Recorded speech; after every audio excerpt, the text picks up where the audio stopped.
The story we tell ourselves is how we perceive the world. And so then when we create the difficulties in our life, it reaffirms the belief that life is hard, that it's really someone out there that's doing it to us, that it's a circumstance in the past that created this. Okay, let's take away the person that did it. Let's shoot him to the moon. Let's erase your past. Now, what are you going to do now? You still got to do something, right? You're still alive. And I say we already know how to do this. We already know how to do this. We're wired to be creators. We're wired to do this. The thing that stops us, for the most part, in doing it is really the hormones of stress, because living in stress constantly is living in survival, and living in survival is living in emergency. In an emergency, it's not a time to create. In an emergency, it's not a time to open your heart. It's not a time to learn. It's not even a time to sit still. So most people then that are living in stress and living in survival, they can't believe in a future yet because it's not a time to create. So getting people to that point where they make up their mind, and they make up their mind enough to begin to think, there's got to be a better way. There's got to be something else.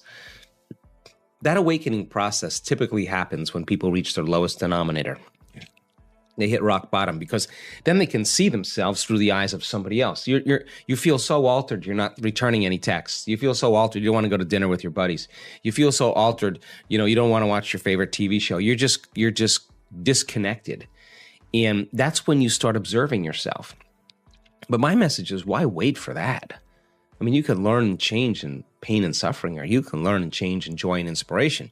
If you're waking up every morning being defined by a vision of the future instead of the memories of the past, and you get up and you're inspired from an elevated self now instead of a limited self, you could observe the old self from an elevated state instead of that diminished state. And people are doing that. So they are aware of those thoughts. And yes, it takes effort. And if it was easy, everybody would be doing it. But just because you have a thought doesn't necessarily mean it's true. And when you start looking and observing those thoughts, I think you are like Gandalf, because Gandalf also said, you may not pass, when he meant like that kind of severity when it comes to how we make up our mind about things. That's the kind of energy or intention that begins to create the biggest volume of change in our life. Reality can be a bit of a moving target, literally. We're used to thinking of reality as something fixed and certain. The way we've always been taught to see it isn't the way it really is. And if you're going to learn how to be your own placebo by using your mind to affect matter, it's vital that you understand the true nature of reality, how mind and matter are related, and how reality can shift. Because if you don't know how and why those shifts occur, you won't be able to direct any outcomes according to your intentions. If you can imagine a particular future event that you want to experience in your life, that reality already exists as a possibility somewhere in the quantum field, beyond this space and time, just waiting for you to observe it. If your mind, through your thoughts and feelings, can affect when and where an electron appears out of nowhere, then theoretically, you should be able to influence the appearance of any number of possibilities that you can imagine. From a quantum perspective, if you observed yourself in a particular new future that was different from your past, expected that reality to occur, and then emotionally embraced the outcome, you'd be, for a moment, living in that future reality, and you'd be conditioning your body to believe it was in that future in the present moment. So the quantum model, which states that all possibilities exist in this moment, gives us permission to choose a new future and observe it into reality. And because the entire universe is made of atoms, with more than 99% of an atom being energy or possibility, that means that there's a lot of potentials out there that you and I might be missing. However, this also means that you create by default as well. If you, as the quantum observer, look at your life from the same level of mind every day, then according to the quantum model of reality, you're causing infinite possibilities to collapse into the same patterns of information day in and day out. Those patterns which you call your life never change, so they never allow you to affect change. So the mental rehearsal I talked about earlier is certainly not idle daydreaming or wishful thinking. It is, in a very real sense, the way you can intentionally manifest your desired reality, including a life without pain or disease. By focusing more on what you do want and less on what you don't want, you can call into existence whatever you desire and simultaneously fade away what you don't want by no longer giving it your attention. Where you place your attention is where you place your energy. Once you fix your attention or your awareness or your mind on possibility, you place your energy there as well. As a result, you're affecting matter with your attention or observation. The placebo effect is not fantasy then, it's quantum reality.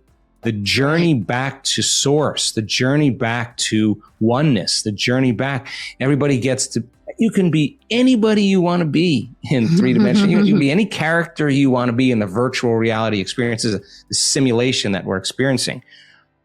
But if you're living by the same emotions every day, or you can't get out of bed because you can predict the feeling of everything that's going to happen in your life, then nothing's going to change until you change. And the discovery of, okay, most people have to hit their lowest point in their life where that nothing's making that feeling go away to finally look at how they think, look at how they act, look at how they feel. My message is, why wait for that?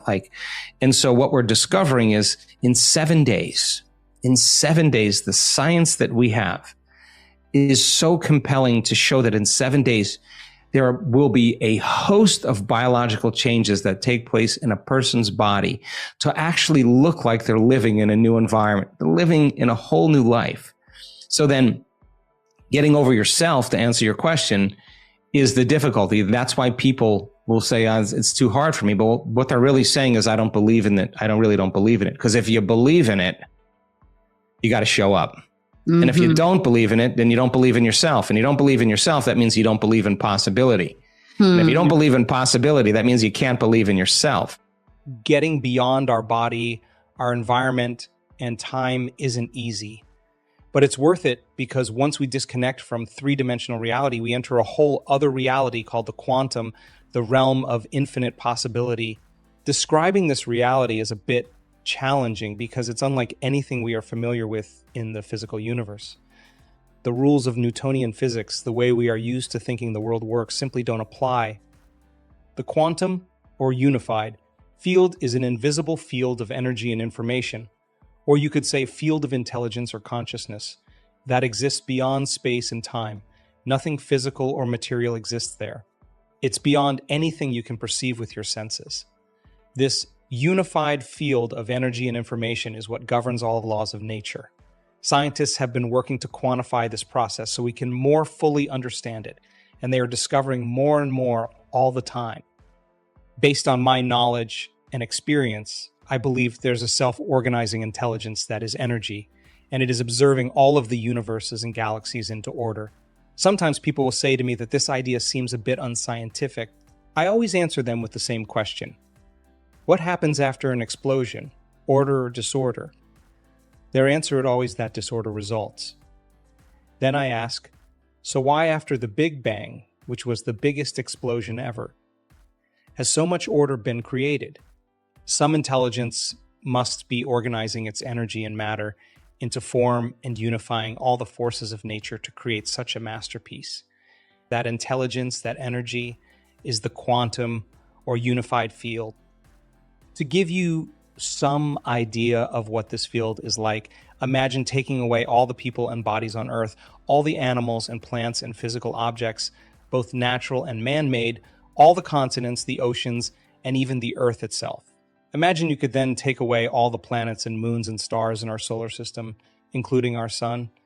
And then imagine taking away all the other solar systems in our galaxy and then all the galaxies in the universe.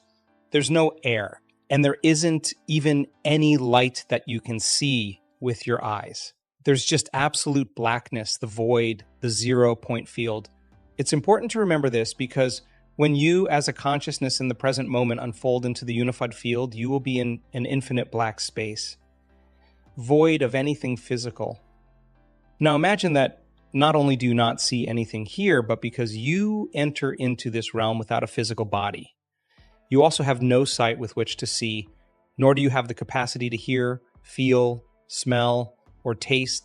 You have no senses here at all. The only way you can exist in the quantum is as an awareness.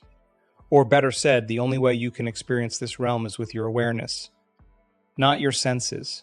And since consciousness is awareness, and awareness is paying attention and noticing, once you are beyond the world of the senses, when you pay attention to the energy of the quantum field, your consciousness is connecting to greater levels of frequency and information. Yet, as strange as this may sound, the quantum field is not empty. It's an infinite field filled with frequency or energy, and all frequency carries information. So think of the quantum field as being filled with infinite amounts of energy vibrating beyond the physical world of matter and beyond our senses. Invisible waves of energy available for us to use in creation. What exactly can we create with all this energy swimming in an infinite sea of potentials? That's up to us because, in short, the quantum field is the state in which all possibilities exist. And as I just said, when we find ourselves in the quantum universe, we exist simply as an awareness or as a consciousness, specifically an awareness that is paying attention to or observing a field of infinite possibilities existing within an even greater consciousness and a greater level of energy. As you enter this endless, vast space as an awareness, there are no bodies, no people, no objects, no places, and no time. Instead, infinite unknown possibilities exist as energy. So if you find yourself thinking about knowns in your life, you are back in the three-dimensional reality of space and time. But if you can stay in the blackness of the unknown for long enough, it will prepare you to create unknowns in your life. When I was instructing you to return to the present moment, I was referring to you stopping yourself from thinking about the predictable future or from remembering the familiar past and simply unfolding into this eternal vast space as an awareness. To no longer place your attention on anything or anyone material in this three-dimensional reality, like your body, the people in your life, the things you own, the places you go, and time itself. If you do that properly, you are nothing but awareness. That's how you get there. When you're at a greater level of awareness, everything seems to be more connected. That's what the quantum is. So you're playing at that level. The synchronicities, the serendipities, the coincidences are actually informing you that you actually are creating your life. And that's the difference between being the victim of your life and being the creator of your life. Because when the environment is controlling the way we feel and the way we think, some person, some circumstance, some condition, what does that really mean? It means that person or circumstance is actually causing me to think and feel a certain way. And I don't think I have any control of it, then I must be victim to that circumstance, right? And that's a program, right? Yeah. So I realized in my own journey also that if I don't change my response to things in my life, I'll never change. Mm-hmm. So it's not that you respond. The question really is how long, right? So when you become aware that your environment is controlling how you think and feel, and your response changes, watch out, because now you no longer belong to the past. You actually belong to the future. So get a coherent heart. We know how to do that really well. Get a coherent brain. We can do that really well.